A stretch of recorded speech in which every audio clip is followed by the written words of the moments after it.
खानापूर घाटमाथ्यावरील या गावात झाला एकच जल्लोष। अगस्तीनगरचे लोकनियुक्त सरपंच दाजीभाऊ पवार यांची खानापूर तालुका भाजपा अध्यक्षपदी निवड झाल्याबद्दल अगस्तीनगरसह परिसरातील ग्रामस्थांनी त्यांचा सत्कार करण्यात आला।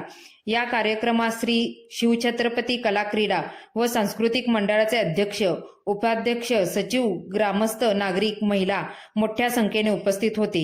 यावेळी महिलांनी दाजीभाऊ यांचे औक्षण करून जोरदार स्वागत केले।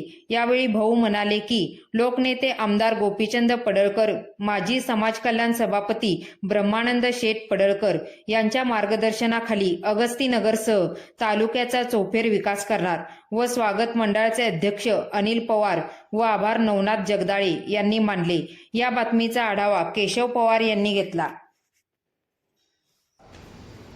मुख्यमंत्री, प्रदेशाध्यक्ष, महसूल मंत्री यांची कॉन्फरन्स मीटिंग आहे संध्याकाळी 9 ते 10:30। त्याच्यामध्ये तुमच्या तालुक्यातील तहसीलदार असो, प्रांत असो, UISP असो, आपल्या विकास अधिकारी व्हिडिओ साहेब असो, फॉरेस्ट ऑफिसर असो, पोलीस स्टेशनचे PI असो, जर कुठल्या एखादा सरकारी कर्मचारी जर कोणाची अडवणूक करत असेल, पिळवणूक करत असेल तर त्याबद्दल आपण वरिष्ठांना यावर सूचित करू शकतो किंवा त्यांच्यावर आपण आपल्या ज्यावेळी त्याचं काम करून घेतो त्यावेळी समजायचं की आपण सर्व वेगळी दिशेने चाललो। ते बदल करण्यासाठी बदल असतात, काय होते ते पण बाजूला ठेवून आपण जर काम करायला शिकलो माणसाचं तर आपण ते काम करायला पाहिजे। ते पण ज्या माणसाच्या डोक्यात जातं त्यावेळी माणूस त्याची पाऊल मनाला जिंकून होत जातात। असं होतं उपयोग असं तो सर्वसामान्य माणसाचा पण सेवक आहे, आपल्याला जी संधी दिली आहे भगवंताला देऊन किंवा आपल्या कर्माला देऊन, पण ती संधी आपल्याला समाजाची सेवा करण्यासाठी दिलेली आहे। असे जेव्हा विचारधारा असतील तरच आपण ते काम करायला आपण लायक असतो। मी काय केलं, मी किती पैसे वाटले तर मला ते काढता येतील का, म्हणजे राजकारणी किंवा व्यापारी भाषा ही या समाजसेवेला बाधक असते।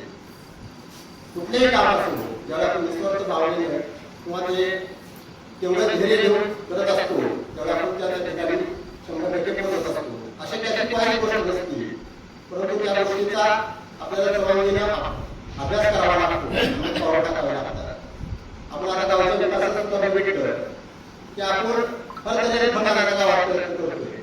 कुठलेही काम असू द्या, आपल्या गावाला काय गोष्टीच्या मर्यादा, गाव छोटा आहे, त्याची लोकसंख्या मापात आहे, मतदान मापात आहे, प्रत्येक गावाचं विकत करण्याला आपल्या गावाला किती फंड द्यायचं त्यासाठी आपण अन्य मार्ग काढतोय। आता गावच्या रस्त्याचा निवडणूक काम झाले, पंचायतचा टेंडर झाले ते आपल्याला रस्ते करायचे, मरीन पासूनचा पत्ता पूर्व ते रस्ते करायचे, आपण ग्रामपंचायत आपल्याला जवळ पाहिजे त्याचं काम आपण चालू केलेलं आहे। गावाला आपल्याला पाण्याचा नेहमी फंड पडत होता की बाबा आज पाणी सुटले की 4 दिवस पाणी सुटत होतं, कारण